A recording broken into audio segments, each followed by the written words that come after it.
Well, if our elected officials don't have the stomach for it, you do have the sense the people do. Oh, absolutely. I think the people are just furious. But you know, if you forget everything that happens in the Boston, New York, Philadelphia, Washington corridor, and everything that happens in California, the country is much more conservative than people think. Yes. But the media tends to focus on that eastern coastline, and maybe for entertainment purposes, what happens in California, you know. Well, that's right. And for any of us who are from those areas or spent time, the left coast, which is Hollyweird and other things, and the right coast, which is this whole, you're right, it doesn't represent the mainstream conversation going on in America. Yeah. And you do have the sense at times that business and business leaders need to be in the conversation about recalibrating what's next. And I don't want to pick on our current administration, but I'm waiting for people like you to be invited into those conversations with more frequency. I don't see it happening. That's been a really big disappointment in New York in the financial services community, is that there really aren't any business executives. No. And even President Kennedy, his Secretary of the Treasury was a Republican from Wall Street. What's the impact of all of you talked earlier about technology, and I know when you were at State Street, you shared a wonderful article that was about State Street's technology that was in, of all places, Wired magazine. Yeah, we were the first bank ever to be even mentioned in Wired magazine, and I was like 55 years old. I was too old to have a subscription.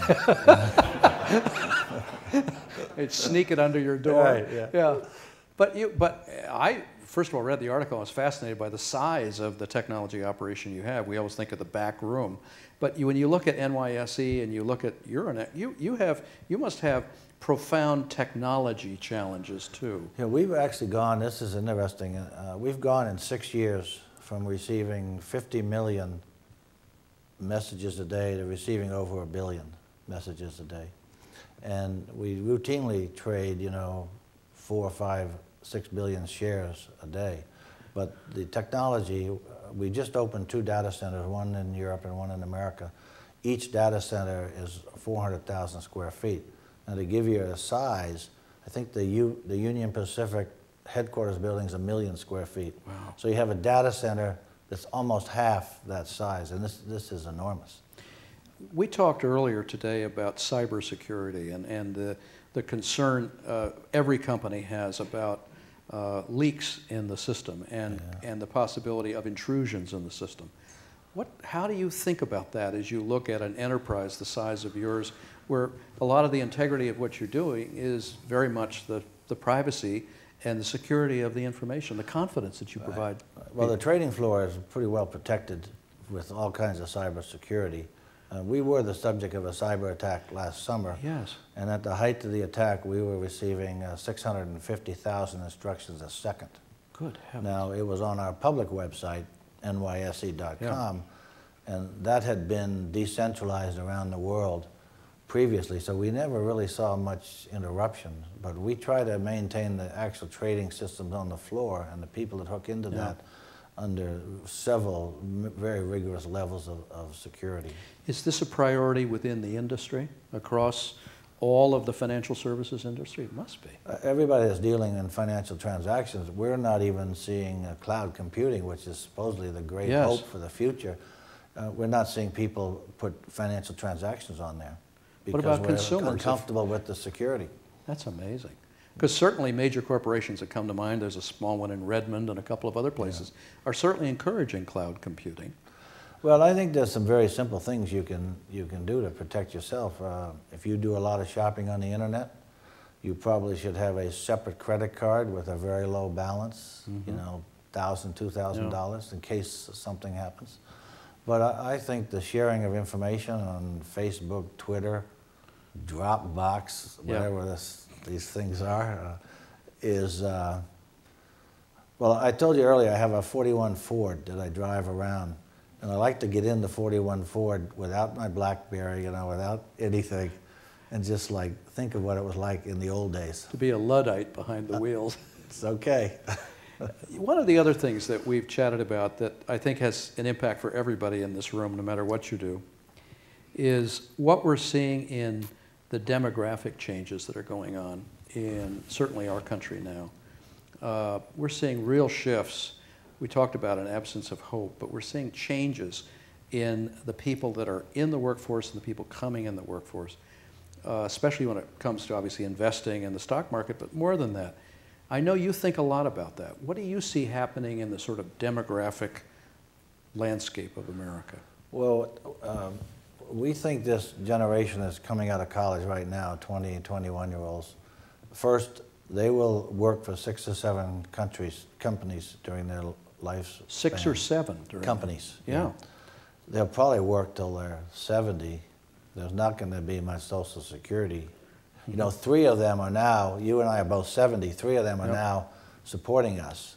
Thank you so very much, whoever you are. We appreciate it. We can have them over for lunch on Sunday and everything. But the baby boomer generation worked for 3 or 4. Our pre-baby boomer generation, we worked for 1 or 2 companies. So this may be the first generation that doesn't live as well as their parents. I think there's been a lot of publicity about that. And I think they're figuring that out. And I think we're starting to see some backlash. Now, how does that play out in the public policy, the social agenda, the business agenda, and in politics again? I mean, can we, with any candor and honesty, look at that generation and say, we're going to fix this? Well, I think they're finished with the education. We're running into a shortage of people with mechanical skills. Airline pilots, crane operators. You know, the crane operators you see out here. Yeah. People make $85,000, $100,000 a year. Those are good jobs, but there's quite a long apprentice because it's very technical. So the son or daughter that doesn't want to go to college, I think there's more and more opportunity for technical training. And a big opportunity for education of all levels to kind of recast those opportunities to make them more compelling, for one thing. The other topic I don't want to let slip away, because I know it's one you and I have talked about, is in the whole area of abuses around pay, around executive compensation. You and I both spend time with people who lead companies, and CEOs are taking a big hit now for being greedy, just greedy, greedy, greedy. Right. What's your take on the situation in executive compensation, and what do you think is it out of control, or is it just the way it is? I think it's certainly unbalanced. I have a hard time thinking people are worth $25 or $50 million, regardless of the size of the company. The new Dodd-Frank bill does have a say on pay for stockholders, but it's not mandatory. So they can just have it in the proxy. I think a company that doesn't do detailed management resources review and prepares themselves for multiple candidates for jobs at all levels is making a big mistake. It was quite extraordinary that Jack Welch would finish a 20-year career at GE and have 3 people that could be his takeout. Right, right. We saw McDonald's as another poster child. They had a CEO died, another one took his place. He got sick 6 months later, another one took his place. That's the kind of in-depth MRRs, management resources reviews you have to do. But I think boards have been lulled into thinking that there's this one person that can be the CEO, and they're not training up. When John Thain went to Merrill Lynch, within 10 minutes we named Duncan Niederauer as a CEO because I had forced the board to do succession planning 9 months earlier. Yeah. And they said, well, Thain's only been here 3 years, he's only 51 years old, and the question is, well, what happens if he falls in front of the subway? You know, we need to have a plan.